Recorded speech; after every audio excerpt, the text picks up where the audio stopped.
Olá pessoal, me chamo Natália de Ávila e hoje iremos falar sobre arcadismo no Brasil.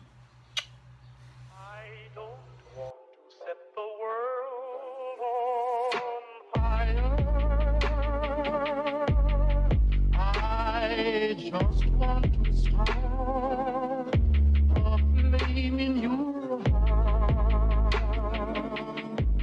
O arcadismo foi um movimento literário nascido na Europa no século XVIII. Também conhecido como neoclassicismo, o arcadismo no Brasil teve como marco inicial o livro Obras Poéticas, de Cláudio Manuel da Costa, em 1768, tá? E foi a principal tendência estética produzida no país na época, tendo seus principais autores presentes na cidade de Vila Rica, atual Ouro Preto, em Minas Gerais.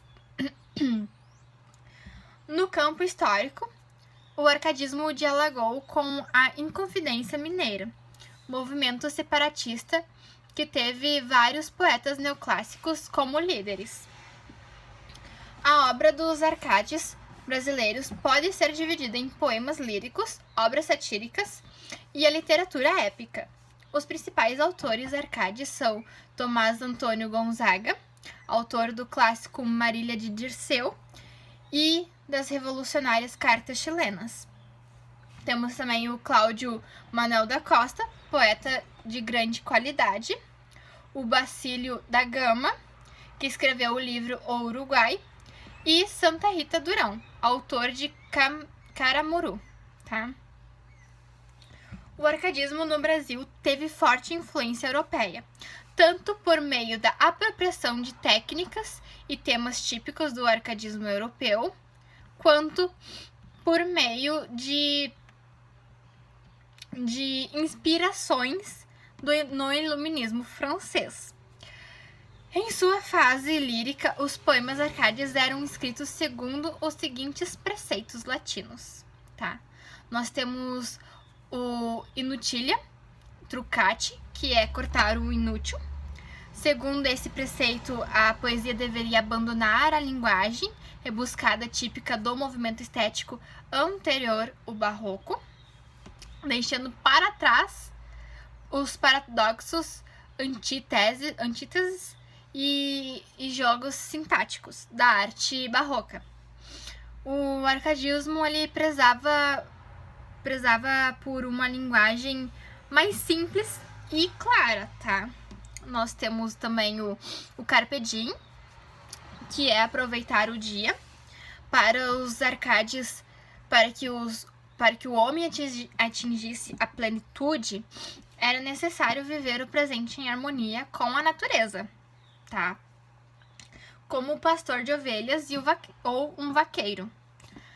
A vida simples do campo e a possibilidade do ócio produtivo, ou seja, do respeito à necessidade de descanso para produzir grandes obras, era muito valorizado no neoclassicismo, tá?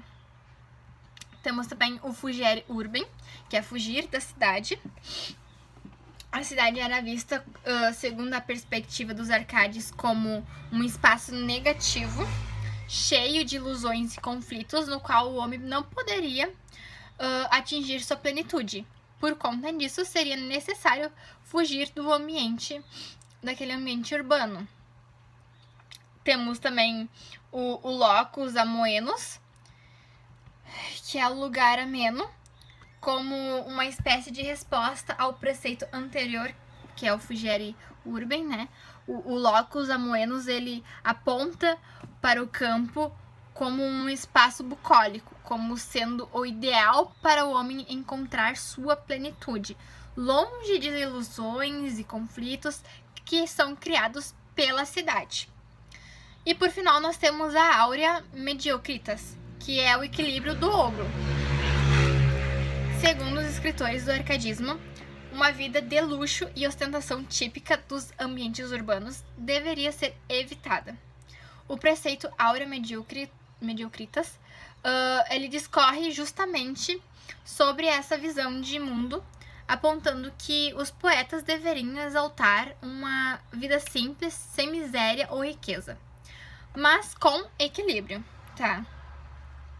Além das obras líricas, o arcadismo também tem sua face satírica, ilustrada pela obra Cartas Chilenas, cujo autor, na época, não era identificado em razão do conteúdo presente nas cartas, que eram críticas ao governador de Minas Gerais, Luiz da Cunha Pacheco e Menezes, chamado nas epístolas de Fanfarrão Minésio.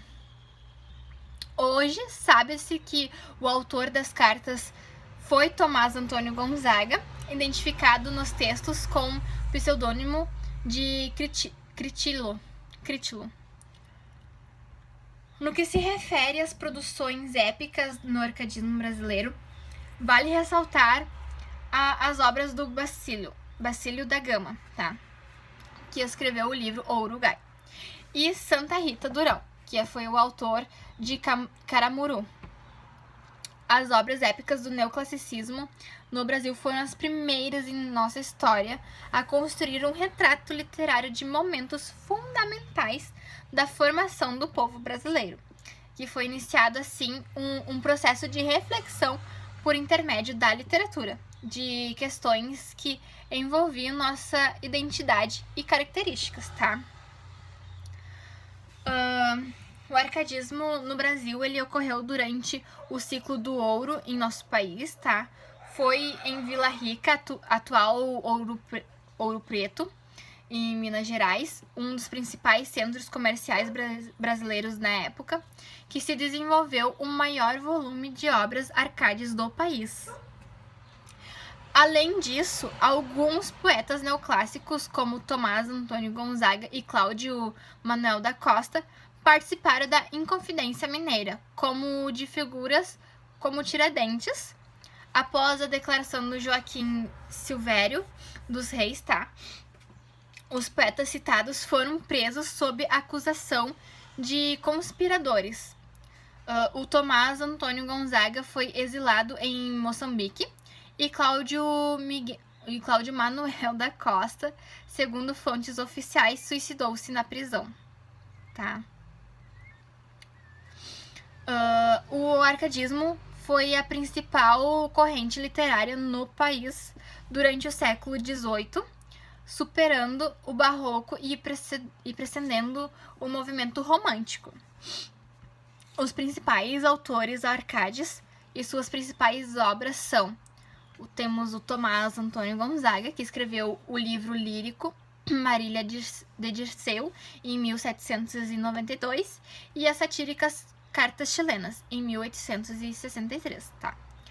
Temos o Cláudio Manuel da Costa, autor dos livros Culto Métrico, 1749, Minúsculo Métrico, 1751, Epicédio, 1753, obras poéticas de Gloucester Saturnio, que são sonetos, epicédios, romances e eclogas, epistolas e liras, que foi em 1768.